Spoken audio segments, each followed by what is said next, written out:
రంజాన్ మాసంలో అతి పవిత్రమైన చివరి 10 రోజులన్నవి చాలా ప్రత్యేకమైనవి మరియు గొప్పవైనవి. ఎందుకంటే ఈ 10 రోజులలో ఏదో ఒక రోజున మనం లైలతుల్ ఖద్ర్‌ను పొందవచ్చు. లైలతుల్ ఖద్ర్ అన్నది చాలా గొప్పదైన రాత్రి.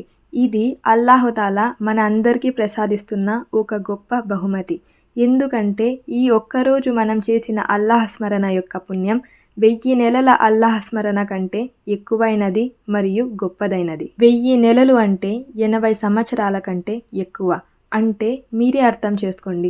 ఒక మనిషి యొక్క జీవితాంతం చేసినంత పుణ్యాన్ని మనం ఒక్క రాత్రిలో పొందవచ్చు. లైలతుల్ ఖద్ర్ అన్నది చివరి 10 రోజులలో గల బేసి రాత్రులలో ఉంటుంది. ఆ బేసి సంఖ్య గల రాత్రులనే మనం తాకిరాత్ అని అంటారు. ఏది ఏమైనా కూడా ఖచ్చితంగా ఈ 5 తాకిరాత్లలో అల్లాహ్ స్మరణ చేసి అల్లాహ్ మనకి ప్రసాదిస్తున్న బహుమతిని పొందండి.